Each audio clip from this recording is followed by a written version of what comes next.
Hello everyone, today will start a new topic जिसका नाम है cell cycle and cell division. तो यार आप बोलोगे सेल क्या है? ये हमें सेल तो पता है क्या है, ठीक है। साइकिल, इस सेल में साइकिल कहाँ से आ गया, डिवीजन कैसे आ गया, बहुत कॉम्प्लिकेटेड है। कुछ कॉम्प्लिकेटेड नहीं है, बहुत आसान है। तो सबसे पहले हम सिलेबस देखते हैं, ठीक है। तो हमें सिलेबस का है 2024 का ऑफिशियल सिलेबस है, ठीक है। और इससे बाहर आ ही नहीं सकता, नहीं आएगा। और इससे बाहर आपको पढ़ना भी नहीं है, मत पढ़ना, फालतू क्यों पढ़ना है। 100 मार्क्स, 100 आउट ऑफ 100 बहुत ईजी है स्कोर करना। बस आपको सिलेबस के अकॉर्डिंग पढ़ना है, ठीक है। बस आपको सिलेबस के अकॉर्डिंग पढ़ना है। अब सबसे पहले हम क्रोमोसोम्स पढ़ेंगे। क्यों? क्योंकि आपको समझ नहीं आएगा सेल साइकिल क्रोमोसोम्स के बिना। तो पहले क्रोमोसोम्स पढ़ते हैं, ठीक है। ठीक है, अब क्रोमोसोम्स है क्या भाई? आप बोलोगे अरे क्रोमोसोम्स क्या अजीब सा नाम है। अब देखो, क्रोमा मतलब होता है बेसिकली कलर्ड और जोमा मतलब होता है बॉडी। तो एक कलर्ड बॉडी है कि इसी से निकला है वर्ड क्रोमोसोम्स। तो ये है हाईली कॉइल्ड क्रोमैटिन फाइबर्स। अब बोलोगे अरे हाईली क्रोमैटिन फाइबर्स क्या है? अब देखो, समझो, क्रोमैटिन क्या होता है? एक ऐसे थ्रेड लाइक स्ट्रक्चर होता है। ये देखो, ये थ्रेड जैसा स्ट्रक्चर है ना, एकदम थ्रेड जैसा है। ये देखो क्रोमैटिन फाइबर्स, ये थ्रेड जैसे स्ट्रक्चर, ठीक है। और कहाँ होता है? न्यूक्लियस, सेल के न्यूक्लियस के अंदर होता है। क्रोमैटिन क्या होता है? थ्रेड जैसे। क्रोमैटिन फाइबर्स क्या होते हैं? थ्रेड जैसे स्ट्रक्चर है। कहाँ होते हैं? न्यूक्लियस के अंदर होते हैं, ठीक है। और किस फॉर्म में होते हैं ये क्रोमैटिन? अब देखो, एक इम्पॉर्टेंट बात सुनो, ये क्रोमैटिन फाइबर्स, अब बोलोगे यार देखो इसमें तो कुछ और, इसमें तो क्रोमोसोम दिख रहा है लास्ट वाले में, थर्ड वाले में हमें, पर इसमें यार क्रोमैटिन फाइबर से क्या चीज़ है? अब देखो, chromatin fibres thread like structure है। किस में होते हैं? न्यूक्लियस के अंदर होते हैं, है ना। न्यूक्लियस के अंदर होते हैं थ्रेड लाइक स्ट्रक्चर। ये बात तो आपको क्रिस्टल क्लियर हो गई है। अब जब सेल डिवाइड कर रहा होगा ना, जैसे ये देखो, ये सेल अभी डिवाइड कर रहा है लास्ट में, थर्ड सेल में, जो हमारा थर्ड है, थर्ड देखो, थर्ड सेल, उसमें क्रोमोसोम्स है। क्यों है? क्योंकि उस समय सेल डिवाइड होगा, ठीक है। पर अभी ये इंटरफेज में है। अब आप बोलोगे यार इंटरफेज क्या है? देखो, सब्र करो, भी करेंगे हम सब कुछ। देखो, ये क्रोमैटिन फाइबर्स हैं, क्या है? थ्रेड लाइक स्ट्रक्चर है। और क्या है बोलो? थ्रेड लाइक स्ट्रक्चर है और न्यूक्लियस के अंदर है। और ये आगे चल के यही क्रोमोसोम कन्वर्ट करता है। देखो, ये थ्रेड लाइक स्ट्रक्चर, फिर कंडेंस्ड होंगे और फिर और कंडेंस्ड होंगे, और ये ऐसे बंद के ये क्रोमोसोम्स बन जाएंगे, ठीक है। अब हमने इतना तो पढ़ लिया यार, चलो, कि ये क्रोमैटिन फाइबर्स क्या होता है हमें बिल्कुल समझ आया। क्या समझ आया? थ्रेड लाइक स्ट्रक्चर होते हैं। कहाँ होते हैं? न्यूक्लियस के अंदर। अब जब सेल डिवाइड कर रहा है, ये तब नहीं होंगे। याद रखो, जब सेल नहीं डिवाइड कर रहा है, देखो ये सेल अभी आराम से है, ये सेल, एक सेकंड, ये देखो आराम से बैठा है, कुछ डिवाइड नहीं कर रहा है, बैठा है आराम से, तब ये क्रोमैटिन फाइबर्स होंगे। पर जैसी सेल को काम करना पड़ेगा, जैसी सेल को काम करना पड़ेगा, तो ये क्रोमोसोम्स में हो जाएंगे, ठीक है। ठीक है, तो क्या पढ़ा हमने? क्रोमैटिन फाइबर्स क्या है? थ्रेड लाइक स्ट्रक्चर है, न्यूक्लियस के अंदर होते हैं प्रेजेंट, और जब सेल डिवाइड कर रहा होता है तब नहीं होते। जब सेल नहीं डिवाइड कर रहा होता है, अभी सेल डिवाइड नहीं कर रहा, तभी होंगे ये। अब देखो, सेल आराम से बैठा है, बिल्कुल डिवाइड नहीं कर रहा है, तो तब है ना ये सेल डिवाइड नहीं कर रहा है, तभी तो क्रोमैटिन फाइबर्स हैं। जब सेल डिवाइड करेगा तो क्रोमोसोम्स आ जाएंगे। ये बात तो हमें समझ आ गई, ठीक है। तो जब ये हमारे क्रोमैटिन फॉर्म में कब होता है? जब सेल डिवाइड नहीं कर रहा होता है, पर जब सेल डिवाइड कर रहा होता है तो क्रोमोसोम बन जाता है। सबको ये बात क्लियर हो गई होगी, नहीं हुआ तो एक और बात सुनो, एक और बात सुनो। क्या है chromatin fibres? Thread like structure है, न्यूक्लियस के अंदर होता है, ठीक है। सबसे इंपॉर्टेंट बात, थ्रेड लाइक स्ट्रक्चर है, न्यूक्लियस के अंदर होता है। जब सेल डिवाइड कर रहा होता है तब क्रोमोसोम होता है, पर जब सेल नहीं डिवाइड कर रहा होता है तो क्रोमैटिन फाइबर्स होते हैं, ठीक है। अब यार क्रोमैटिड्स क्या होते हैं? अब देखो, ठीक है, क्रोमैटिन तो हमने पढ़ लिया। अब देखो, क्रोमोसोम क्या है? हाईली कॉइल्ड क्रोमैटिन फाइबर्स, ये हमने देखा, ये क्रोमैटिन फाइबर्स हैं, इनको हमने अच्छे से कॉइल्ड करके ये क्रोमोसोम बन गया। बस सिंपल सी बात है, बस सिंपल सी बात है, सिंपल सी बात है कि क्रोमोसोम्स क्या है? क्रोमैटिन फाइबर्स ही हैं, बट उनको हमने हाईली कॉइल्ड ऐसे कर करके कंडेंस्ड फॉर्म में बता दिया, दे दिया इनको, ठीक है। अब आप बोलोगे चलो क्रोमोसोम भी हमें समझ आ गया, क्रोमैटिन भी हमें समझ आ गया, अब क्रोमैटिड्स क्या है। अगर हम एक क्रोमोसोम की बात करें तो क्रोमैटिड, ये देखो एक क्रोमोसोम क्रोमैटिड, दो क्रोमोसोम क्रोमोसोम्स, बस, ठीक है। अब यार ये आप बोलोगे चलो हमें ये भी पता लग गया, एक क्रोमोसोम की बात करेंगे तो क्रोमैटिड, दो क्रोमोसोम की बात करेंगे तो क्रोमोसोम, सिंपल सी बात। अब आप बोलोगे सेंट्रोमियर क्या चीज़ है, देखो अब दोनों क्रोमैटिड्स एक पॉइंट से ज्वाइन होते हैं, जिस पॉइंट को हम कहते हैं सेंट्रोमियर, इसी पॉइंट को तो हम कहते हैं सेंट्रोमियर। ये देखो ये दोनों क्रोमोसोम किस पॉइंट से अटैच है, centromere.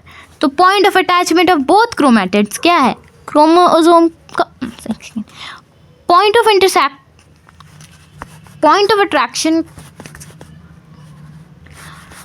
Point of attachment of both point of attraction of chromatids क्या है, सेंट्रोमियर, यही तो है। सेंट्रोमियर ही हमारा पॉइंट ऑफ अट्रैक्शन, सेंट्रोमियर से ये दोनों ज्वाइन रहते हैं, ज्वाइंट अटैच्ड रहते हैं, ठीक है।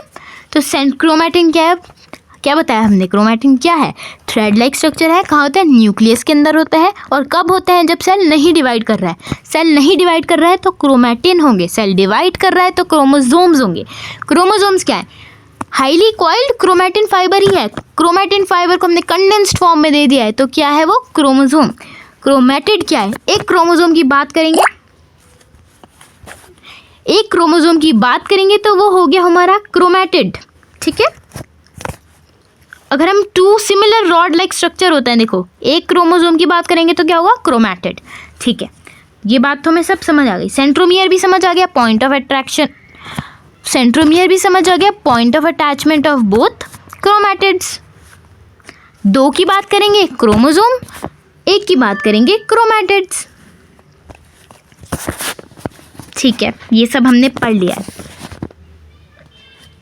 अब होमोलोगस क्रोमोसोम क्या है भाई, देखो ये दोनों क्रोमैटिड्स है ना, ये देखो ब्लू और रेड। सबसे पहले जब यहाँ पे सेंट्रोमियर से अटैच है अलग अलग, जब एक एक हैं तभी तो हम इसे क्रोमैटिड बोल रहे हैं। जब एक एक हैं तो देखो लेंथ भी सेम है, जीन की पोजीशन भी सेम है, सेंट्रोमियर की लोकेशन भी सेम है, ये ME है, ठीक है, सेंट्रोमियर, ये ऑटो करेक्ट हो गया, ठीक है, ए गलत लिख दिया, ठीक है, थोड़ा सा गलती हो गई है, पर ये सेंट्रोमियर है, ठीक है। सेंट्रोमियर की पोजीशन भी सेम है, ठीक है। अब अगर हम दोनों, अब इनका रेप्लिकेशन होगा, जब हम इनको ऐसे देखो तो ये ब्लू वाला डबल हो जाएगा, रेड वाला भी डबल हो जाएगा, तो यही होता है होमोलोगस क्रोमोसोम। बहुत आसान है, क्रोमोसोमल पेयर्स जो लेंथ में भी सेम है, जीन की पोजीशन में भी सेम है और लोकेशन, ये दोनों देखो सेम है, बस ये एक क्रोमोसोम सेम है, एक रेड हो गया एक ब्लू हो गया। इसमें इतना हमें नहीं डिटेल में पढ़ना, बस इतना ही पढ़ना है, ठीक है। अब क्रॉसिंग ओवर क्या होता है, अब देखो यार जेनेटिक मटेरियल, ये देखो, अब देखो कहाँ हमें एक्सचेंज करते हैं, देखो ये देखो ये अभी ब्लू है, ठीक है, देखो एक सेकेंड, ये ब्लू है, ये दोनों इनका अलग अलग कलर है ना। तो जब हमने इनको क्रॉसिंग ओवर कराया, ये देखो जब हमने इनको क्रॉसिंग ओवर कराया तो इसका जेनेटिक मटेरियल ब्लू में थोड़ा सा ये आ गया और इसमें थोड़ा सा ब्लू आ गया, है ना, आ गया ना, दोनों का थोड़ा, जैसे देखो ब्लू में ये आ गया जेनेटिक मटेरियल इसका, है ना, आया है कि नहीं है, थोड़ा सा ये आ गया इसका जेनेटिक मटेरियल, ठीक है। तो क्रॉसिंग ओवर है क्या, बेसिकली ये दो होमोलोगस क्रोमोसोम है, अभी हमने पढ़ा है, ये दो होमोलोगस क्रोमोसोम है अभी हमने पढ़ा। अब हमने इनका क्रॉसिंग ओवर कराया तो देखो ये ब्लू वाले में थोड़ा सा ये वाला इसका जेनेटिक मटेरियल लगा और इसमें ब्लू वाला जेनेटिक मटेरियल लगा, देखो सिंपल सी बात है, समझ आ गया। इसमें इतना कुछ पढ़ने की जरूरत नहीं है। Process of exchange of genetic materials that takes place between the two non sister chromatids of two homologous chromosomes, ठीक है।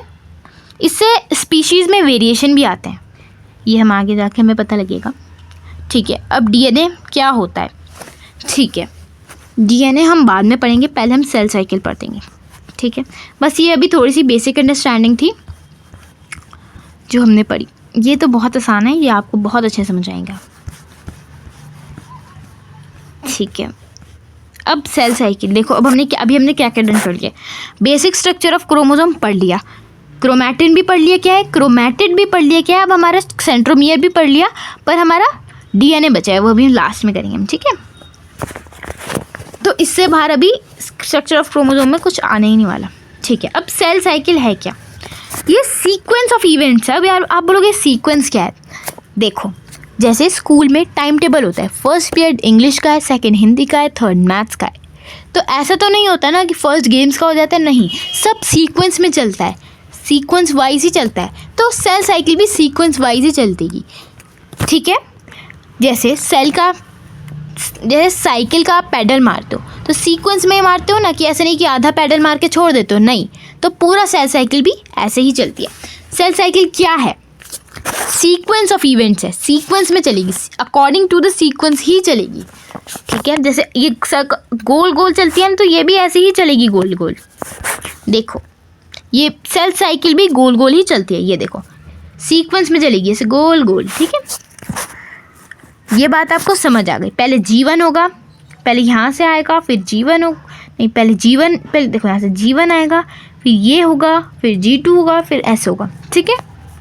ये भी हम लास्ट देखेंगे, पहले ये सारे फेजेस करेंगे तब, ठीक है। तो सेल साइकिल क्या है, सीक्वेंस ऑफ इवेंट्स है, सीक्वेंस में चलेंगे इवेंट्स, समझ लो सीक्वेंस बहुत इंपॉर्टेंट है, सीक्वेंस ऑफ इवेंट्स, इसलिए मैं बहुत बार बोल रही हूँ। और ये कब तक चलेंगे, नया नया सेल आया हमारा बन के, ठीक है, हमारा नया नया सेल बन गया हमारा नया नया सेल, ठीक है।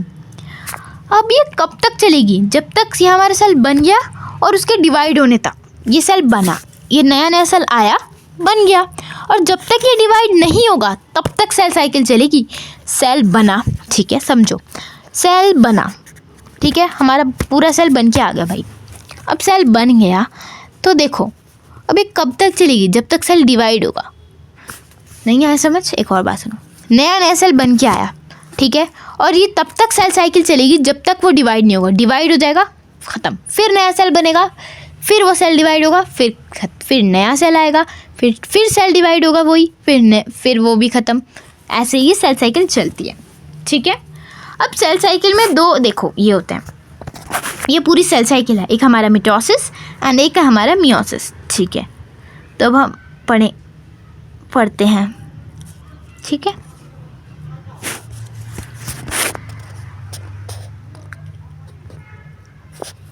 ठीक है, अब देखो इंटरफेस क्या है। अब इंटरफेस आपको समझ तो नहीं आया होगा अभी, क्या है यार ये इंटरफेस, एक सेकेंड, इंटरफेस का मेरे पास डायग्राम नहीं है क्या, ये तो रहा, ठीक है, ठीक है। इंटरफेस, अब इसे हम रेस्टिंग फेज कहते हैं। अब यार पर ये असलियत में रेस्टिंग फेज नहीं होता, अगर हम नेकेड आई से देखें तो रेस्टिंग फेज है, पर अगर हम माइक्रोस्कोप से देखें तब हमें पता चलेगा 95% सेल इंटरफेज में ही रहता है, 95% भाई पूरा इंटरफेज में रहता है। और सिर्फ एक पता है ये सेल हमारी बॉडी में 24 आवर, ये सेल साइकिल हमारी बॉडी में 24 आवर्स चलती है, और सिर्फ इंटरफेज में ये नहीं सॉरी, ठीक है। तो अब हम इंटरफेस पढ़ते हैं क्या है ये। तो सबसे पहले हमारा आता है इंटरफेस, फिर आएगा हमारा जीवन फेज, सबसे पहले आएगा हमारा इंटरफेस, फिर आएगा हमारा हाँ ठीक है, पहले आएगा हमारा इंटरफेस, फिर आएगा हमारा जीवन फेज, फिर आएगा हमारा एस फेज, फिर आएगा हमारा G2 फेज, फिर आएगा हमारा मिटोटिक फेज, ठीक है। तो यार इंटरफेस है क्या, इंटरफेस रेस्टिंग फेज है। अब बोलोगे यार आप रेस्टिंग फेज है, अगर हम नेकेड आई से देखें तो रेस्टिंग फेज है, पर अगर हम माइक्रोस्कोप से देखें सेल बहुत काम करता है इंटरफेस में। क्या करता है, सेल अपने आप को प्रिपेयर करता है ताकि वो डिवीजन के लिए पूरा प्रिपेयर हो सके। जैसे आप एग्ज़ाम के लिए प्रिपेयर करते हो ना, तो ऐसे इंटरफेस में भी सेल प्रिपेयर करता है अपने आप को डिवीजन के लिए। अब हम इंटरफेस को रेस्टिंग फेज कहते हैं, ठीक है, पर कहते हैं तभी भी, ठीक है। ये देखो यहाँ पे अभी ये क्रोमैटिन फाइबर्स है ना, ठीक है। हम इंटरफेस को बायोसिंथेटिक फेज भी बोलते हैं हम, ठीक है। इंटरफेज को हम बायोसिंथेटिक फेज भी बोलते हैं। क्यों? सेल डुप्लीकेट होता है। एक सेकेंड, इंटरफेज का दोबारा से बोल रही हूँ सब, ठीक है। इंटरफेज क्या है? इंटरफेज को हम रेस्टिंग फेज कहते हैं।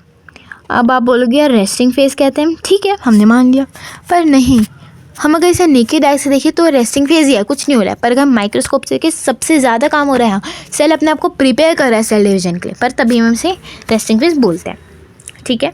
इसे हम बायोसिंथेटिक फेज भी बोलते हैं। क्यों? क्योंकि इसमें सेल अपने सेल ऑर्गेनल्स, अब बोलोगे यार सेल ऑर्गेनल्स क्या है जो सेल के अंदर ये है, देखो सेंट्रोसोम्स, क्रोमैटिन फाइबर्स, ये सारे न्यूक्लियस, ये सब क्या है?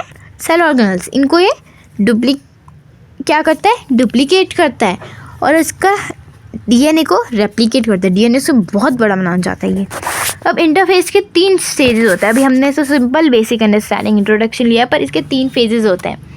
पहला फेज G1 फेज, इसमें synthesis of RNA and non histone proteins होता है। बोलो यार कुछ समझ नहीं है हमें तो। सिंथेसिस क्या होता है? सिंथेसिस होता है बनना, कुछ चीज़ बनाना, तो आरएनए और नॉन हिस्टोन प्रोटीन्स बनते हैं। अब बोलोगे यार ये आरएनए क्या होता है? आरएनए जैसे हमारा डीएनए होता है वैसे ही होता है आरएनए, पर कुछ उसमें डिफरेंस होता है। आरएनए को हम बोलते हैं राइबोन्यूक्लिक एसिड, और ये हर सेल के अंदर प्रेजेंट होता है। अब देखो आप बोलोगे ठीक है आरएनए तो हमें पता लग गया, राइबोन्यूक्लिक एसिड जो हर सेल के अंदर प्रेजेंट होता है, तो इसमें आरएनए बनता है और नॉन हिस्टोन प्रोटीन्स बनता है। अब बोलोगे अरे हिस्टोन प्रोटीन्स क्या है? सुनो, क्रोमैटिन 2 चीज़ों से बनता है, ठीक है। क्रोमैटिन फाइबर्स 2 चीज़ों से बनता है, डीएनए और हिस्टोन प्रोटीन। हिस्टोन प्रोटीन एक टाइप का प्रोटीन है जो हमें डीएनए की पैकेजिंग करने में मदद करता है। जैसे डीएनए को हम पैक करते हैं ना, वो भी हम पढ़ेंगे डीएनए तब पता चलेगा, मदद करता है। तो ऐसे ही अगर जो हिस्टोन प्रोटीन नहीं है वो नॉन हिस्टोन प्रोटीन है, ठीक है। तो इसमें क्या करते हैं, जो हिस्टोन प्रोटीन नहीं होता है और आरएनए राइबोन्यूक्लिक एसिड और नॉन हिस्टोन प्रोटीन को हम बनाते हैं। किसको बनाते हैं? राइबोन्यूक्लिक एसिड और नॉन हिस्टोन प्रोटीन को हम बनाते हैं। अब एस फेज क्या होता है? Synthesis phase.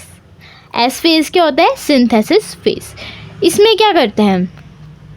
इसमें बेसिकली हम replication of DNA and the chromosome, ठीक है, हम डीएनए का रेप्लिकेशन करते हैं। अब आप बोलोगे यार ये रेप्लिकेशन तो हमें कुछ समझ नहीं आया।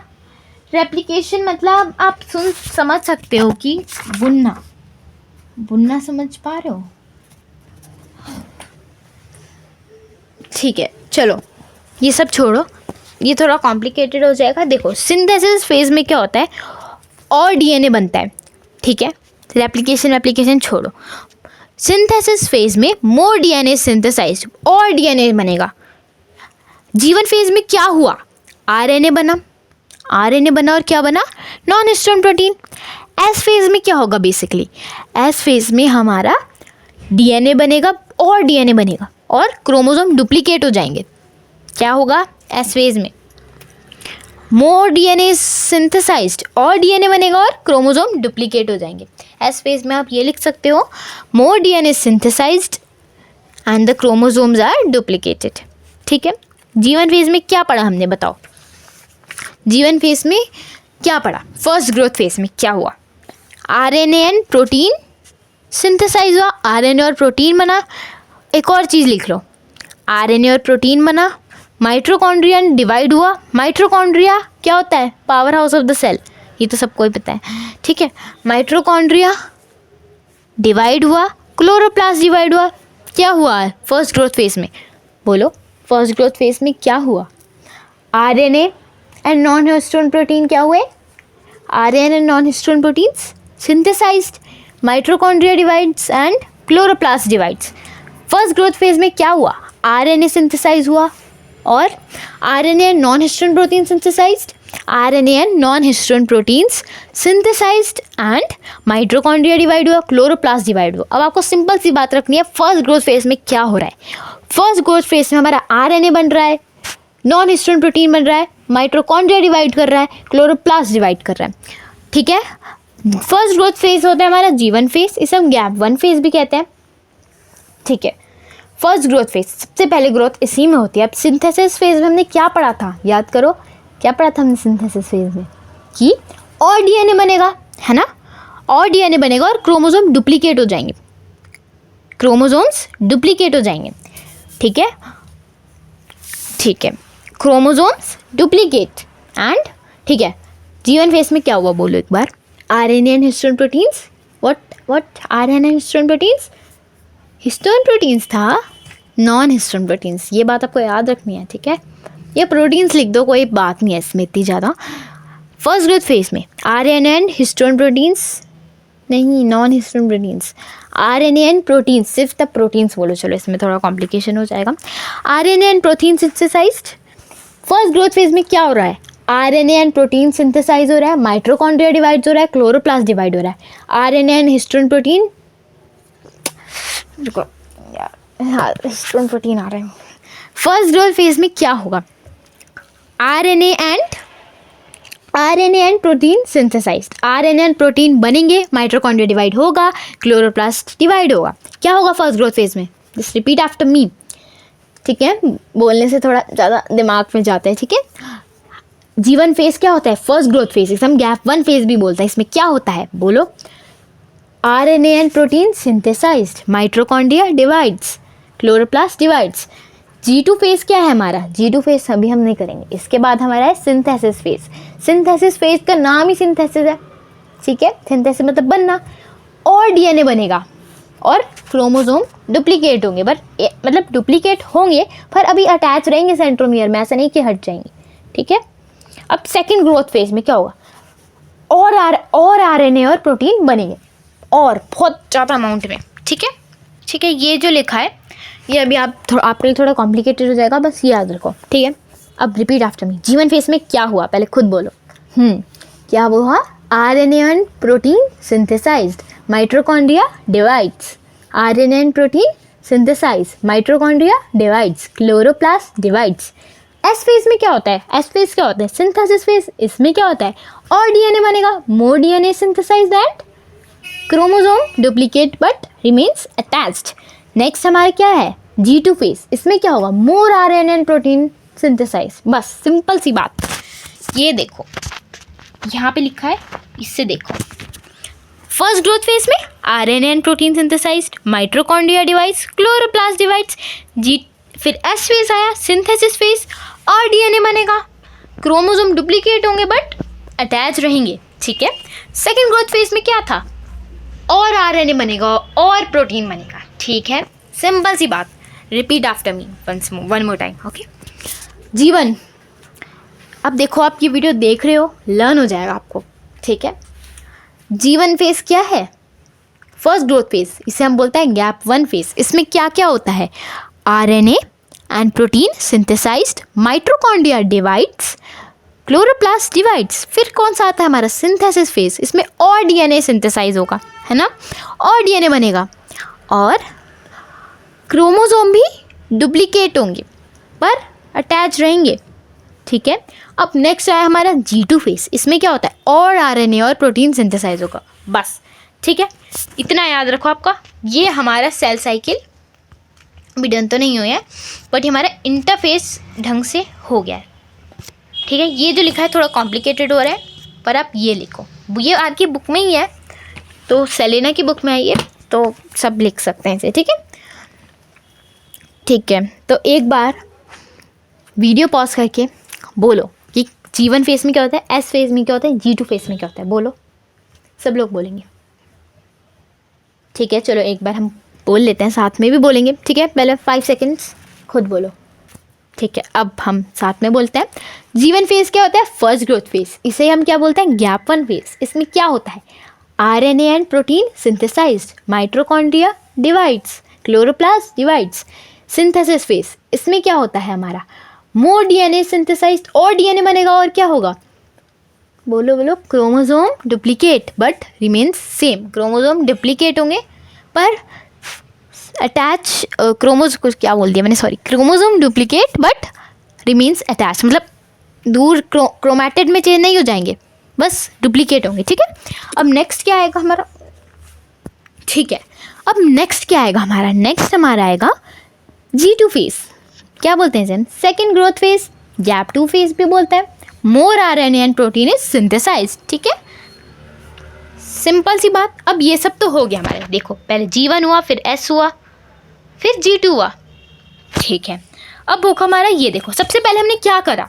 G1 करा, फिर S करा, फिर G2 करा. अब हमारा आएगा ये कैरियोकाइनेसिस. और ये साइटोकाइनेसिस क्या है यार? ये समझ नहीं आ रहा है, समझ आएगा अभी.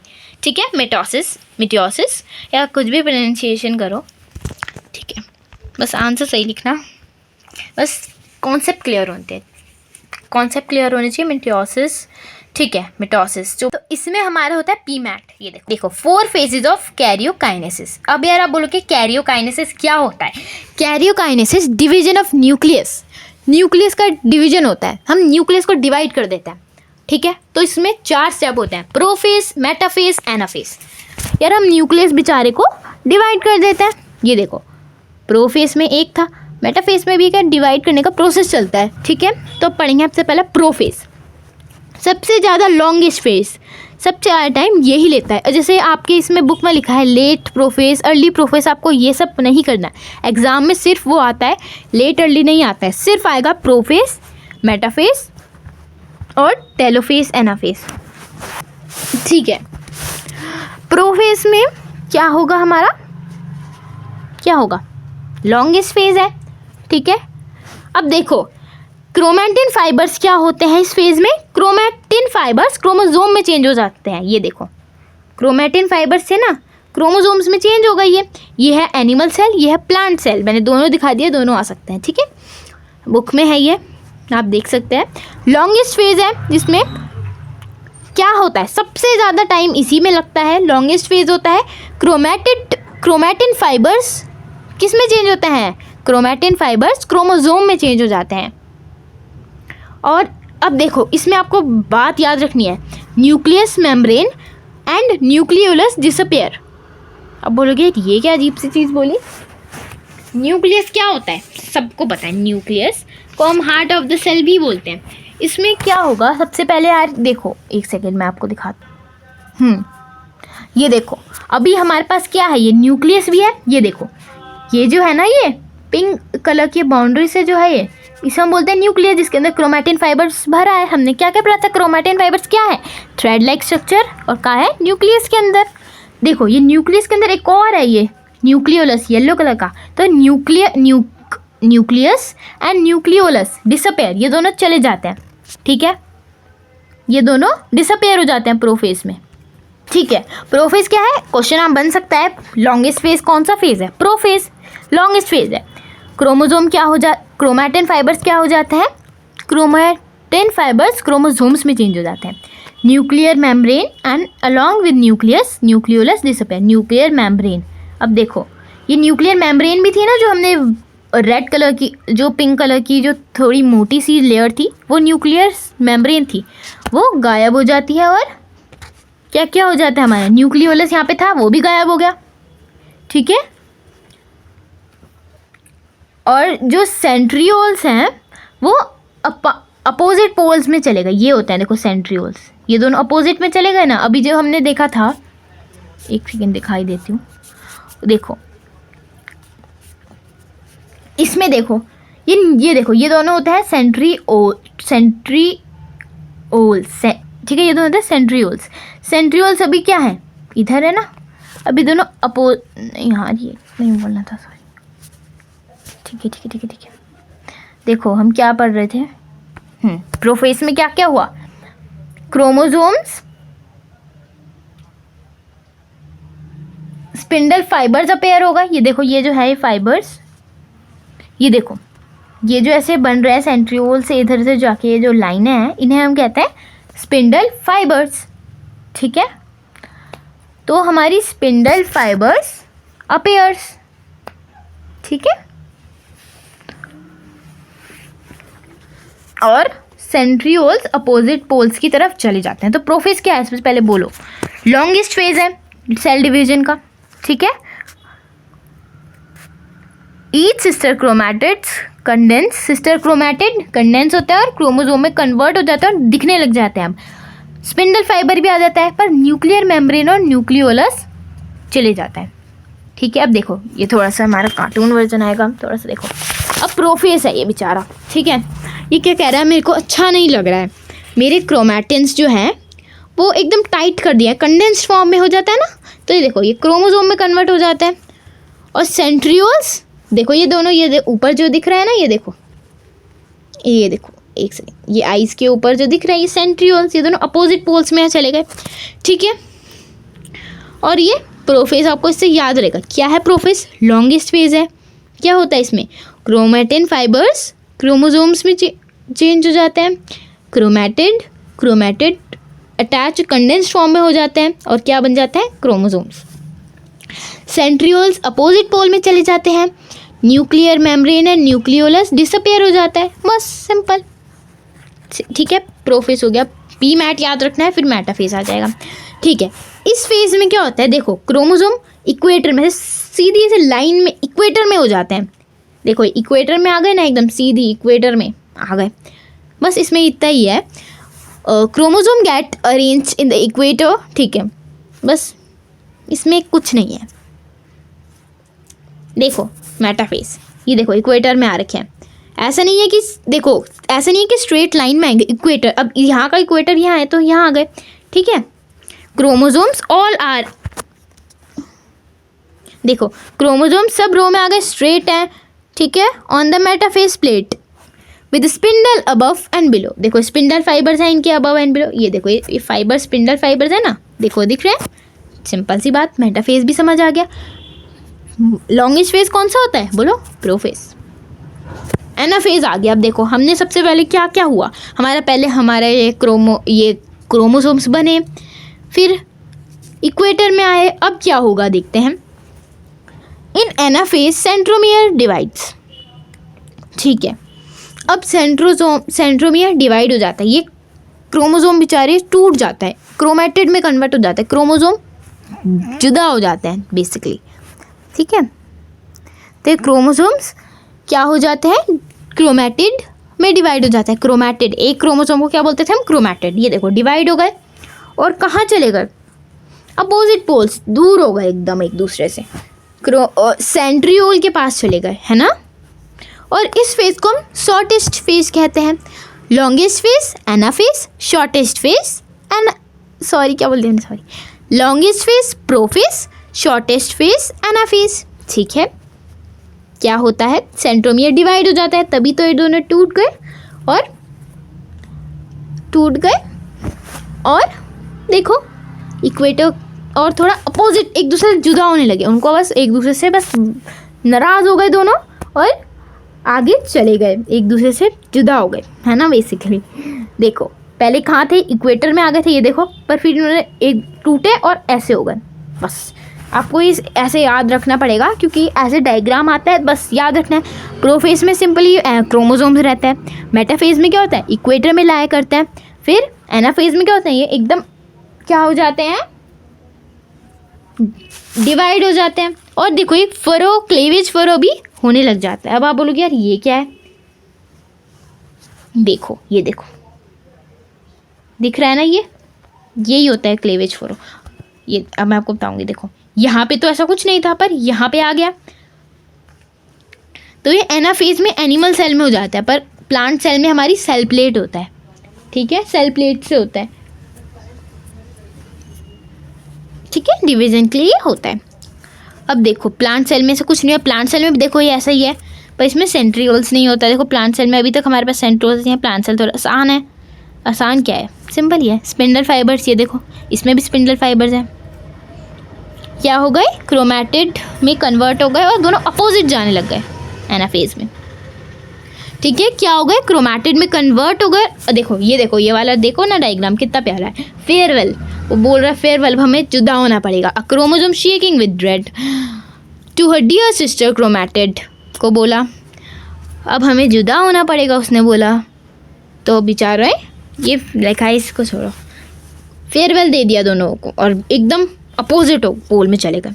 अब लास्ट फेज आ गया हमारा टेलोफेज।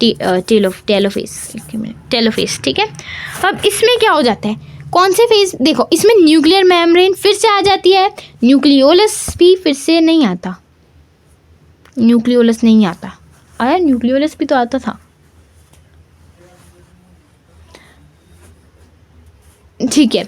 न्यूक्लियर मेम्ब्रेन फिर से आ जाती है, देखो ये न्यूक्लियर मेम्ब्रेन है ना, ये देखो ये सर्कल जो है न्यूक्लियर मेम्ब्रेन है, पहले ये न्यूक्लियर मेम्ब्रेन है, पहले ये डॉटेड लाइन में थी, ये देखो मैं आपको दिखाती हूँ, देखो है ना, रुको देखो डॉटेड लाइन में थी, स्पिंडल फाइबर्स आ गए थे, अब स्पिंडल, अब इसमें क्या हुआ टेलोफेज में स्पिंडल फाइबर चले गए, क्लीवेज थोड़ा और हो गया, क्रोमोसोम्स मतलब डिवीजन हो गया और दो न्यूक्लियस फॉर्म हो गए, न्यूक्लियर मेम्ब्रेन बन गया, दो न्यूक्लियस में कन्वर्ट हो गए, देखो दो न्यूक्लियस हो गए ना इनके, ठीक है।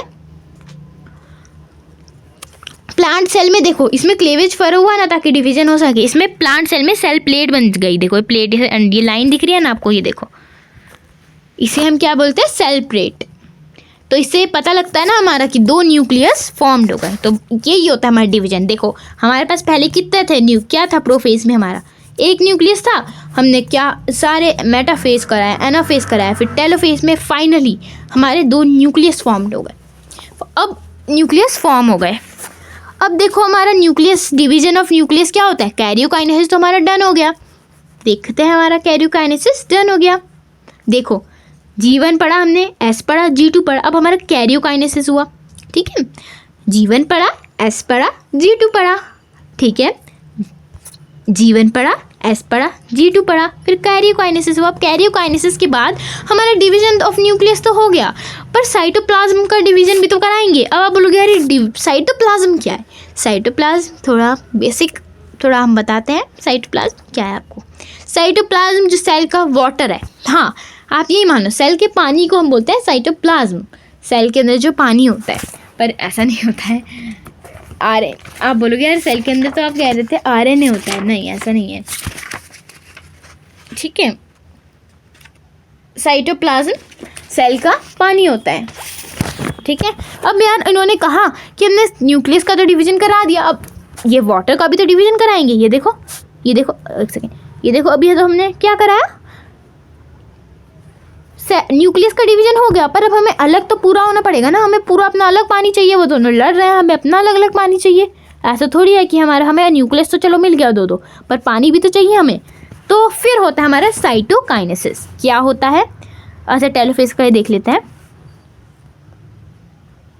तो हमें देखो पूरा ये देखो ये सेल का पानी है, पूरा टेलोफेज हो गया, ये क्लेवेज फर हो गया, बेचारों को अब क्या होना पड़ेगा, जुदा अलग अलग रहना पड़ेगा। अब साइटोकाइनेसिस में क्या होता है, क्लीवेज फॉर अब इतना ज़्यादा हो जाता है कि ये देखो 2 एनिमल सेल में हो जाते हैं और 2 डॉटर सेल में। देखो साइटोकाइनेसिस में तो इनको पूरा अलग अलग हो जाते हैं, साइटोकाइनेसिस एनिमल सेल में तो ये पूरे अलग अलग हो जाते हैं, ये देखो है ना, पर प्लांट सेल में इनके पास सेल प्लेट हो जाती है। देखो हमने साइटोकाइनेसिस में हमने पानी का भी डिवीजन कर लिया, ये देखो ये वाटर था ना, देखो ना ये था पानी, अब हमने इसका भी डिवीजन करके ये अलग अलग हो गए, अलग न्यूक्लियस, अलग सेंट्रियोल, बस खुश हैं वो दोनों, ठीक है। अब यार अब आप पढ़ोगे, अभी हमने क्या पढ़ा, अभी हमने पढ़ा मिटोसिस, ठीक है, अभी हमने क्या पढ़ा, मिटोसिस। अब हम यार इन दोनों का अब हम पढ़ेंगे मियोसिस। मियोसिस क्या है भाई, ठीक है।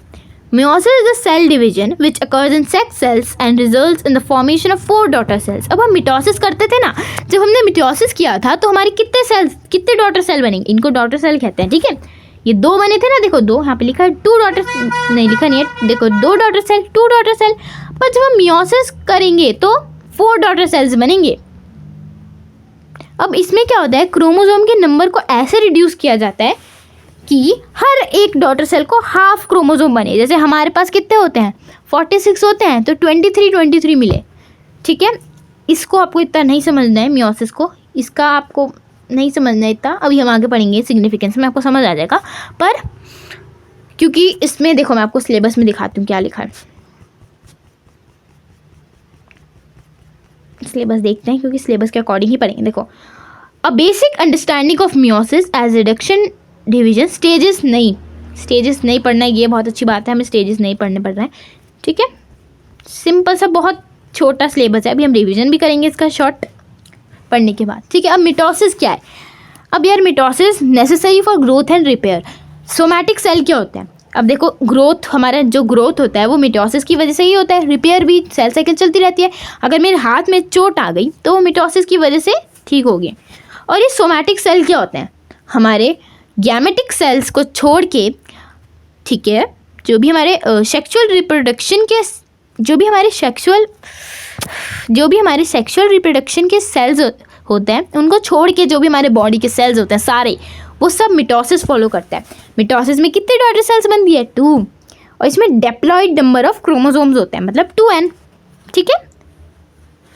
डेप्लॉइड मतलब 2n, और हैप्लॉइड इसमें 4 होती है, ठीक है।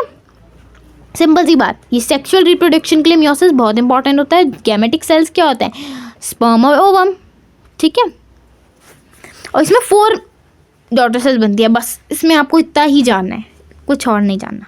अब सिग्निफिकेंस ऑफ देखना था मैं इनका, ठीक है। सिग्निफिकेंस ऑफ ये मिटोसिस है, sorry I am so sorry, यहाँ पे मिटोसिस होगा, ठीक है। यहाँ पे थोड़ा सा मैं गलत लिख दिया है, यहाँ पे मिटोसिस होगा, ठीक है। अब ये क्या करता है? नए सेल बनाता रहता है, तो ग्रोथ होगी हमारी बॉडी में, तो बॉडी का साइज भी तो बढ़ेगा, ठीक है। अब रिपेयर करता है हमारे डैमेज टिश्यू का। अगर मेरे हाथ में चोट लग गई तो यही तो मिटोसिस ही तो हमारी मदद करेगा, मिटोसिस, ठीक है। ओल्ड एंड डेड सेल का रिप्लेसमेंट भी यही करता है, ठीक है। असेक्सुअल रिप्रोडक्शन में भी हमारी मियोसिस एक सेकंड में दोबारा बोल रहा हूँ सब, ठीक है, दोबारा बोलती हूँ। देखो अब मिटोसिस का अगर हम सिग्निफिकेंस जानेंगे यार क्यों इतना ज़रूरी है। ये हमारा ग्रोथ करता है बॉडी में, क्यों? क्योंकि नए सेल बनाता रहता है ये, तो ग्रोथ करता है, सेल साइकिल चलाएगा, ठीक है। और रिपेयर करता है हमारे डैमेज टिश्यू, जो टिश्यूज एकदम ख़राब हो गया। एक सेकेंड, ग्रोथ में हमारी मदद करता है, क्यों? कैसे करेगा ग्रोथ में मदद? नए सेल बनेंगे ना, तो बॉडी का साइज़ भी तो बढ़ेगा। रिपेयर में मदद करता है, अनवांटेड टिश्यूज़, जो हमें टिश्यूज़ नहीं चाहिए उनके रिपेयर में मदद करता है। और ओल्ड एंड डेड सेल का रिप्लेसमेंट भी करता रहता है, और असेक्सुअल रिप्रोडक्शन में भी हमारी हेल्प करता है। तो ये मिटोसिस हो रहा है, ठीक है। मियोसिस यहाँ पे लिखा हुआ है, इसको थोड़ा सही कर लेना, ठीक है। सिग्निफिकेंस ऑफ मिटोसिस अभी हमने यहाँ पढ़ा, देखो ना डिफरेंस में अभी हमने पढ़ा तो हमें पता चल ही गया। यहाँ पे भी लिखा है, देखो, ग्रोथ और increase in the body size due to new cells बनाएगा तो ग्रोथ होगा ही, ऑब्वियस सी बात है। रिपेयर करता है डैमेज और अनवांटेड टिश्यूज़ का, रिप्लेसमेंट करता है ओल्ड एंड डेड सेल्स का, और सेक्सुअल रिप्रोडक्शन में हेल्प करता है, ठीक है। अब सिग्निफिकेंस ऑफ मियोसिस, ये मियोसिस है, ठीक है। Chromosome number is halved in gametes, ठीक है। क्रोमोसोम नंबर हाफ हो जाता है, जैसे अभी हमारे पास 46 होते हैं तो 23 हो जाते हैं, ठीक है। ताकि जायगोट जो होता है वो ढंग से बन पाए। जायगोट के पास अगर हम 46 और 46 का ही हमारा फर्टिलाइजेशन होगा तो कितने बहुत सारे, देखो यार, अगर हमारा 46 और 46 का हमारा फर्टिलाइजेशन होगा तो बेचारे जायगोट के पास कितने 92 हो जाएंगे। पर 92 क्रोमोसोम से तो भाई क्या ही होगा, पता नहीं क्या हो जाएगा, बहुत अजीब सा हो जाएगा कुछ। इसलिए क्या होता है, जायगोट बनाने के लिए उसको 23 दे दिया जाता है। क्रोमोसोम नंबर को इस टाइप से हाफ करते हैं कि 23 हो जाता है, ठीक है। Mixing up of genes, maternal and paternal chromosome get mixed up during first reduction division as they separate homologous. ये इतना कुछ नहीं है, देखो होमोलोगस क्रोमोसोम हमने पढ़ा था ना, ये यार रुको एक सेकेंड,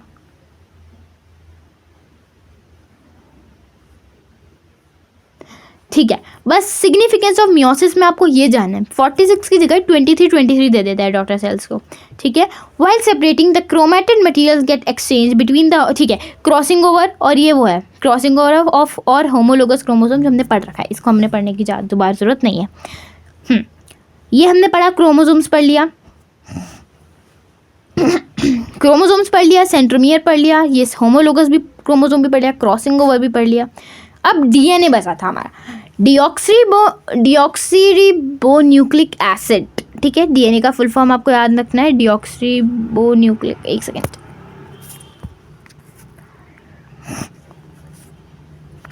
ओके बस हमारा लास्ट टॉपिक बचा है डीएनए, जिसे हम बोलते हैं डीऑक्सीराइबो न्यूक्लिक एसिड। ये अभी 10th 2023 में आया था फुल फॉर्म ऑफ डीएनए, ठीक है। क्या होता है डीऑक्सीराइबो न्यूक्लिक एसिड। अब ये एक केमिकल बेसिस ऑफ ये जीन का मटेरियल है, ठीक है। ये देखो अब इसमें आपको इतना कुछ ज़्यादा ये पढ़ने का ज़रूरत नहीं है। इसमें आपको पढ़ना है स्ट्रक्चर ऑफ डीएनए कैसा है। डबल हेलिकल स्ट्रक्चर है, 2 कॉम्प्लीमेंट्री स्ट्रैंड है, और ये देखो मैं आपको दिखाई देती हूँ, ये है डीएनए, देखो, ठीक है। ऐसा है, डबल हेलिकल स्ट्रक्चर है, 2 स्ट्रैंड्स है डीएनए के, ठीक है। अब देखो ये है, ये आपकी बुक से ये तो शायद नहीं, ये नहीं है, ठीक है। अब डीएनए सिंपली है क्या, स्ट्रैंड्स है, ठीक है। एक सेकंड मैं आपको एक बार बुक में भी देख लेती हूँ। देखो जीन्स, सबसे पहले आपको जानना है जीन्स क्या है। जीन्स क्या है, न्यूक्लियोटाइड्स। जीन्स जानने की ज़रूरत नहीं है यार, आपको नहीं दिया इसलिए, मतलब नहीं है ज़रूरत, ठीक है। आपको क्या बताया गया था कि क्रोमैटिन किससे बनता है। क्रोमैटिन बनता है डीएनए और हिस्टोन से बनता है। DNA deoxyribo nucleic acid 40%, histone एक टाइप का प्रोटीन है जो 60%, ठीक है। अब यार ये हमें नहीं जानना किसने आइडेंटिफाई किया मॉलिक्यूलर स्ट्रक्चर, ये कुछ नहीं जानना है, ठीक है। डीएनए का हर स्ट्रैंड न्यूक्लियोटाइड से बनता है। अब यार बोलोगे न्यूक्लियोटाइड्स क्या है, ये देखो, फोस्फेट, पेंटोस शुगर और नाइट्रोजनस बेस से बनता है हमारा। इन तीनों को हम बोलते हैं न्यूक्लियोटाइड। अब डीएनए है क्या, डीएनए का हमें इतना ज़्यादा नहीं पढ़ना है, थोड़ा सा पढ़ना है। डीएनए क्या है हमारा, डबल हेलिकल स्ट्रक्चर है, 2 complementary strand and compose of repeating nucleotides, ठीक है। अब हम देखेंगे, अब देखो इसमें क्या होता है, ये हमारा नाइट्रोजनस बेस, ये है हमारा ये है हमारा न्यूक्लियोटाइड्स, ठीक है। ये हमारा न्यूक्लियोटाइड्स, तो ये है फोस्फेट शुगर, ये है फोस्फेट, ये है फोस्फेट, ये है हमारा पेंटोस शुगर, ये है हमारा नाइट्रोजनस बेस। अब हमें पढ़ना है डीएनए के बारे में। हमने पढ़ लिया क्या है डीऑक्सीराइबो न्यूक्लिक एसिड। क्या होता है हमारा इसका डबल एक सेकेंड मेरे पास का, हाँ ठीक है। क्या है ये, डबल हेलिकल स्ट्रक्चर है, 2 कॉम्प्लीमेंट्री स्ट्रैंड्स है इसमें। अब आपको ये याद रखना है, ये ATA, अब बोल कर ये क्या है, ATACG AT कुछ नहीं है, देखो क्या है। अब होता है इसमें, ये क्या है बताओ, क्या है ये, नाइट्रोजनस बेस है ये देखो, ये है ना फोस्फेट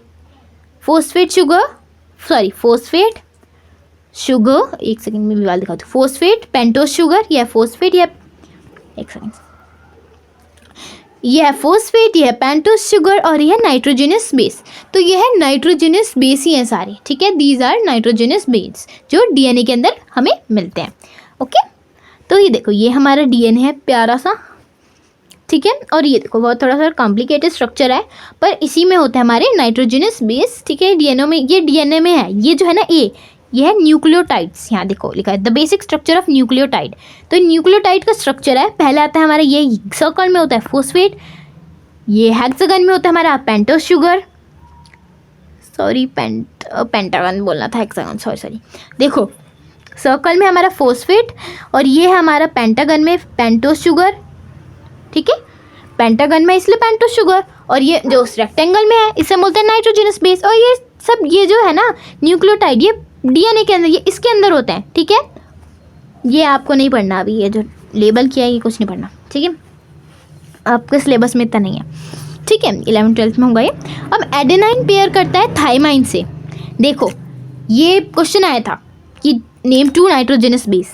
देखो ये एडेनाइन पेयर करता है थाइमाइन से विथ 2 हाइड्रोजन बॉन्ड्स, और guanine pairs with cytosine with 3 nitrogenous, okay एक सेकेंड, ठीक है। ये देखो ये होता है हमारा डीएनए का स्ट्रक्चर, और ये है हमारे हाइड्रोजन बॉन्ड। देखो ये आपको डायग्राम भी कुछ याद रखने की जरूरत नहीं है, स्ट्रक्चर भी। एडेनाइन, देखो एडेनाइन है, गुआनाइन है, साइटोसाइन और थाइमाइन है। Adenine, guanine, cytosine and thymine. देखो एट CG एट, बस 2 ही है इसमें, 2 ही होता है, मतलब बस देखो जैसे पहले होता है TA CG फिर AT, तो टा CG80, ठीक है। तो TA, ये TA adenine pairs with thymine with two adenine pairs with thymine with 2 hydrogen bond, ठीक है। Adenine pairs with adenine pairs with thymine with 2 adenine pairs with adenine pairs with thymine adenine pairs with thymine with 2 hydrogen bond, then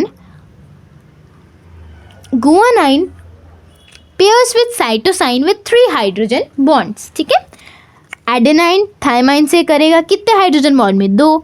guanine cytosine से कितने hydrogen bond में करेगा? 3। बस ये बात रखना है। एडेनाइन थाइमाइन से कितने हाइड्रोजन बॉन्ड में करेगा? 2। गुआनाइन साइटोसाइन से कितने हाइड्रोजन बॉन्ड में करेगा? 3। क्या क्या होता है? एक होता है TA, एक होता है CG, फिर होता है AT, ठीक है। Adenine pairs with thymine with 2 hydrogen bonds, adenine pairs with thymine with 2 adenine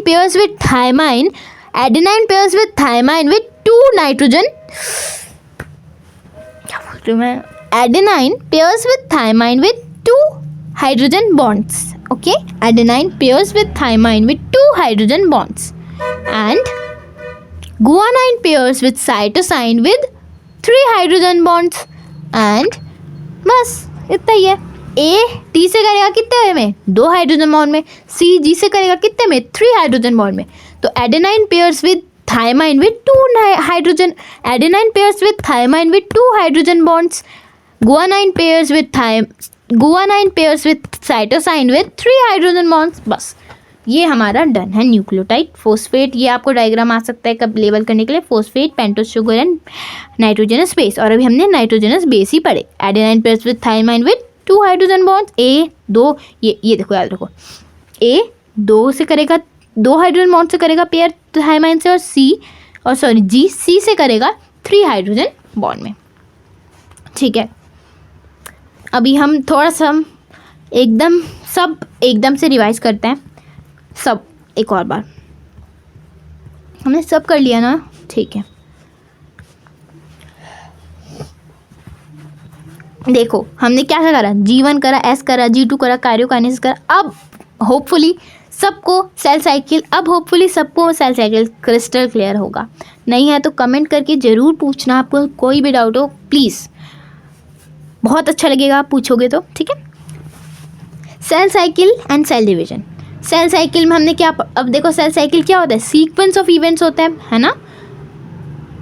कब तक चलता है? जब तक सेल बनेगा और सेल बना और जब तक वो डिवाइड होगा तब तक चलेगा। सेल साइकिल में इंटरफेज होता है। इंटरफेज में कौन कौन से फेज होते हैं? इंटरफेज को हम रेस्टिंग फेज कहते हैं, बायोसिंथेटिक फेज कहते हैं, है ना। G1, S और G2 में क्या होता है? G1 में क्या होता है बताओ, बोलो, रिवीजन है, टाइम मिल रहा है, बोलो। कौन सिंथेसाइज होता है?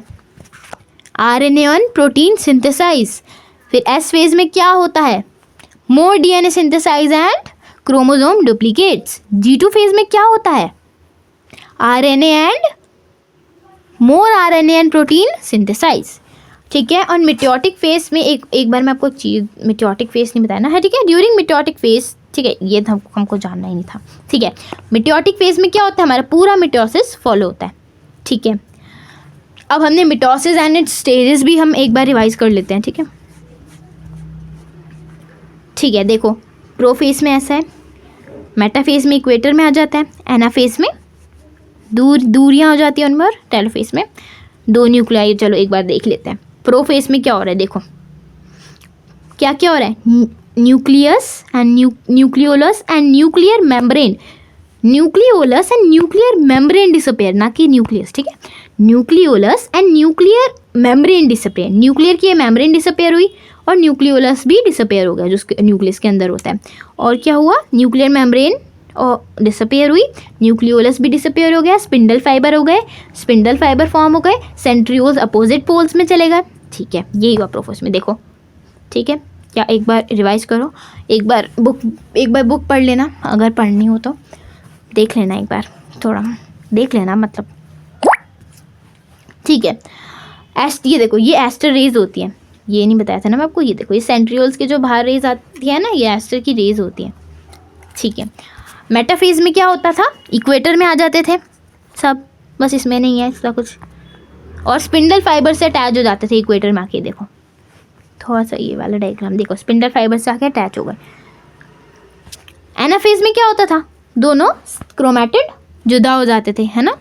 और ये ठीक है, लॉन्गेस्ट फेज कौन सा था, प्रोफेज। एनाफेज कौन सा था, शॉर्टेस्ट फेज। ठीक है, देखो फेयरवेल बोल रहे हैं एक दूसरे को इसमें। और हाँ, एनाफेज में थोड़ा क्लेवेज फरो होता था थोड़ा सा, पर सिर्फ एनिमल सेल में, प्लांट सेल में कुछ नहीं होता था। फिर टेलोफेज आता है हमारा, टेलोफेज टीलोफेज जो भी बोलो। ठीक है, इसमें क्या होता है, पूरा का पूरा बहुत ज़्यादा क्लेवेज फरो हो जाता है। और प्लांट सेल में क्या होता है, प्लांट सेल में क्या आ जाती है, सेल प्लेट फॉर्म हो जाती है, और दो न्यूक्लियस फॉर्म हो जाते हैं, 2 न्यूक्लियाई फॉर्म हो जाते हैं दोनों में। ठीक है, अब उसके आगे हमारा होता है साइटोकाइनेसिस। अब एक बार देख लो, मिटोसिस इन एनिमल सेल और मियोसिस, और सॉरी एक बार देख लेते हैं मिटोसिस इन एनिमल सेल और प्लांट सेल में। अब देखो, ठीक है, अब mitosis in plant cell and mitosis in animal cell देख लेते हैं। एनिमल सेल में देखो क्या हो रहा है, एस्टर रेज हो रही है ना, एस्टर फॉर्म्स हो रहा है, पर इसमें तो ना एस्टर है ना सेंट्रियोल्स है, कुछ नहीं है इसमें, है ना। और देखो इसमें साइटोकाइनेसिस किससे होता है, फरोइंग से, क्लेवेज फरो से, पर इसमें क्या होता है, सेल प्लेट से। डिफरेंस शायद आ सकता है। ठीक है, मियोसिस क्या होता है, जो सेक्स सेल्स में होता है ना, और 4 डॉटर सेल देता है, और मिटोसिस कितने डॉटर सेल्स देता है, 2। ठीक है, साइटोकाइनेसिस क्या है, डिवीजन ऑफ साइटोप्लाज्म। देखो ये देखो, 2 न्यूक्लियर फॉर्म हो गए। साइटोकाइनेसिस में क्या हो जाता है, पूरा क्लेवेज फरो हो जाता है एनिमल सेल में, और 2 डॉटर सेल बन जाता है। ठीक है, क्यों 2 डॉटर सेल बने, क्योंकि मिटोसिस है, और मियोसिस में 4 डॉटर सेल बनते हैं। देखो ये पूरे के पूरे 2 अलग अलग सेपरेट हो गए, अलग अलग cytokinesis, division of cytoplasm, cytoplasm cell के पानी का डिवीजन, साइटोप्लाज्म का डिवीजन। ठीक है, पर प्लांट सेल में नहीं, प्लांट सेल में सेल प्लेट फॉर्म हो जाती है तो डिवीजन हो ही जाता है। पर देखो इसमें पूरा अलग अलग सेपरेट हो जाता है, पर प्लांट सेल में थोड़ा सा सेल प्लेट आ जाता है। ठीक है, बस ये भी हमने पढ़ लिया। मिटोसिस ग्रोथ एंड रिपेयर के लिए, मियोसिस सेक्सुअल रिप्रोडक्शन के लिए, मिटोसिस सोमैटिक सेल में होता है, मियोसिस गैमेटिक सेल में होता है। मिटोसिस में 2 डॉटर सेल होते हैं, मियोसिस में 4 डॉटर सेल होते हैं। मिटोसिस में हैप्लॉइड नंबर ऑफ होते हैं, मिटोसिस में डिप्लॉइड नंबर ऑफ क्रोमोसोम होता है, और मियोसिस में हैप्लॉइड। ठीक है, क्या बताया था, मियोसिस में क्या होता था, 46 या 23 होते हैं। ठीक है, सिग्निफिकेंस भी पढ़ लेते हैं एक बार, ग्रोथ हो जाता है, ये अभी हमने पढ़ा है। ठीक है, क्रोमोसोम नंबर हाफ हो जाता है, ये मियोसिस एक बार को बता रही हूँ। ठीक है, क्रोमोसोम्स क्या है, हाईली क्वाइल्ड क्रोमैटिन फाइबर्स ही है। क्रोमैटिन क्या है, थ्रेड लाइक स्ट्रक्चर है। ठीक है, न्यूक्लियस के अंदर होता है, और जब डिवीजन नहीं हो रहा होता है तब होता है क्रोमैटिड्स। अगर हम एक क्रोमोसोम की बात करें तो क्रोमैटिड्स। ठीक है, ये देखो कैसे बन रहा है क्रोमोसोम। ठीक है, सेंट्रोमियर भी हमें पता है, point of attachment of chromatids. ठीक है, होमोलोगस क्रोमोसोम भी एक बार रिवाइज कर लेते हैं। जो देखो ये क्रोमोसोम का मैंने रेप्लिकेशन किया, मतलब सिंथेसिस ही मान लो। ठीक है, रेप्लिकेशन मतलब डुप्लीकेट ही किया है ना। तो देखो ये क्या हो गए, दोनों सेम हो गए, इनका एक डुप्लीकेट हो गया क्रोमैटिड। क्रॉसिंग ओवर क्या है, जेनेटिक मटेरियल का एक्सचेंज।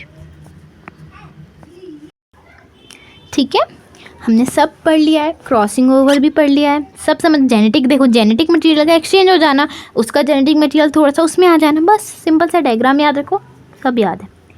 ठीक है, क्या हो रहा है, शिट क्यों हो रहा है। ठीक है,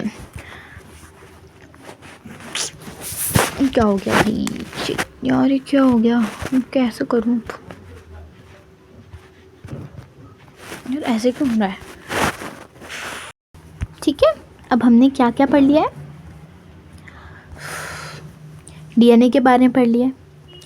ठीक है, ये छोटी छोटी टर्म्स हैं, इनको याद रखना है, रिवीजन करते रहना है, जिससे आप भूलो ना।